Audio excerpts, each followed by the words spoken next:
Bonjour à tous les deux, c'est vraiment super cool que vous refassiez un petit épisode du podcast, ça fait vraiment plaisir. Du coup, moi j'ai une petite question notamment à Paul, mon gourou, parce qu'en fait j'ai créé la société après avoir suivi cette petite formation il y a maintenant pas mal d'années. Donc encore merci pour ça, c'était vraiment super inspirant. J'ai une question par rapport au business Amazon et même de façon générale, à savoir qu'aujourd'hui c'est de plus en plus compliqué de maîtriser la concurrence sur Amazon, les algorithmes. C'est pas forcément simple de savoir comment ça va se passer d'ici quelques mois, quelques années. Dans tous les cas, là j'ai atteint un niveau où je fais plusieurs centaines de milliers d'euros de chiffre d'affaires. Pour autant, je me pose la question, qu'est-ce que je pourrais mettre en place pour vraiment passer à l'étape au-dessus. Donc ma question s'adresse principalement à Paul. Qu'est-ce que toi tu recommanderais pour vraiment augmenter son chiffre? Tu te dirais qu'il faudrait plutôt commencer à vendre sur d'autres marketplaces, toujours avec Amazon, mais par exemple accéder aux US. Et dans ce cas-là, est-ce que tu aurais des tips? Parce que c'est vrai que c'est vraiment compliqué comme marché, c'est pas du tout la même approche. Ou alors, dans la même optique, est-ce que tu conseillerais de se lancer sur le Japon, l'Australie ou des pays comme ça qui sont peut-être un petit peu moins encore connus? Ou alors, est-ce que tu conseillerais davantage d'élargir son catalogue avec un maximum de produits pour faire une offre un peu plus élargie? Voilà. Donc, si jamais tu as des petites recommandations, je suis vraiment preneur. Et puis encore merci à tous les deux. J'espère que vous allez continuer prochainement à faire plein d'autres épisodes et à nous faire rêver. Allez, à très bientôt. Merci. Donc la question de Morgan, c'est j'ai un business Amazon FBA qui fait quelques centaines de milliers d'euros de chiffre d'affaires. Comment est-ce que je passe à l'étape supérieure? Il propose deux grandes options. Numéro un, est-ce qu'il faut que je me lance sur d'autres marketplaces, donc les États-Unis, le Japon, l'Australie et autres? Ou option numéro 2, est-ce qu'il faut que j'élargisse le catalogue sur la marketplace actuelle, j'imagine, la France? Paul, qu'est-ce que tu en penses? J'ai rapidement regardé le business de Morgan, donc je ne vais pas dire ce que c'est, mais du coup, je pense que dans le cadre de son business, il a un branding potentiel assez fort. Donc, je continuerai à investir assez fortement là-dessus. En termes de nouveaux produits, je serai assez prudent et j'essaierai au maximum de sélectionner quelques winners potentiels et pas juste étendre le catalogue.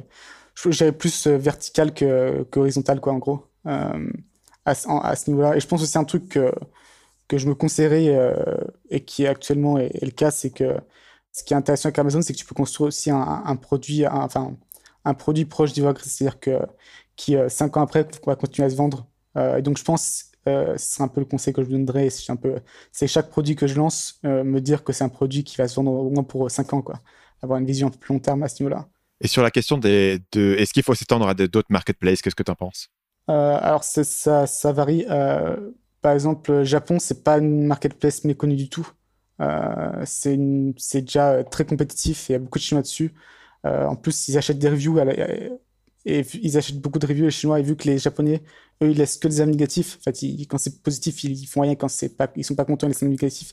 Ça fait que les Chinois qui achètent des reviews en masse ont un gros avantage par rapport à ça. Donc le Japon, je ferai gaffe. L'Australie, ça reste très petit, donc ça peut être intéressant de juste se positionner, mais après, ne pas attendre grand-chose. Par contre, US, je pense que c'est totalement autre chose. En fait, un truc pendant longtemps, au moment pendant 3 ans, je croyais que les US et l'Europe combinée, c'était après le même CA. Donc en fait, les US, c'est 4 fois l'Europe combinée, donc ça n'a rien à voir. Donc par contre, effectivement, je conseillerais d'attaquer les US. Et ça peut être surprenamment facile. Le seul truc, c'est effectivement, c'est qu'il faut être un peu plus agressif au début et un peu plus d'investissement. Mais s'il y a un marché auquel s'attaquer, je pense que c'est les US parce que l'opportunité est énorme.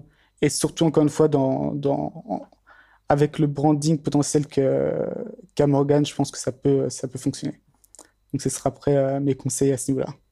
Donc, investir un max sur le branding, être assez prudent sur le lancement de produits et uniquement lancer des produits qui peuvent se vendre au moins 5 ans et potentiellement attaquer les US s'il a les reins financiers parce que c'est là où il va pouvoir le plus étendre. Et en gros, la réponse à la question de comment je passe à l'étape supérieure, c'est vraiment ça.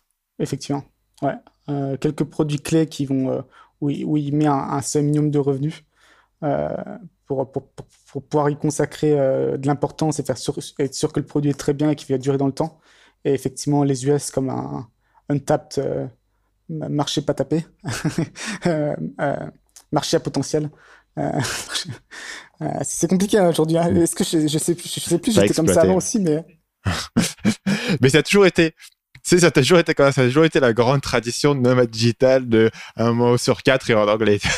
On continue. Donc, on continue. Salut, c'est Stan, j'espère que vous avez apprécié cet extrait du podcast Marketing Mania. Bien sûr, vous pouvez retrouver l'ensemble des épisodes du podcast, y compris les instructions sur comment vous abonner sur l'application Apple Podcast ou sur votre téléphone Android en vous rendant sur mon site à l'adresse marketingmania.fr/podcast. Je vous ai mis le lien dans la description de cette vidéo.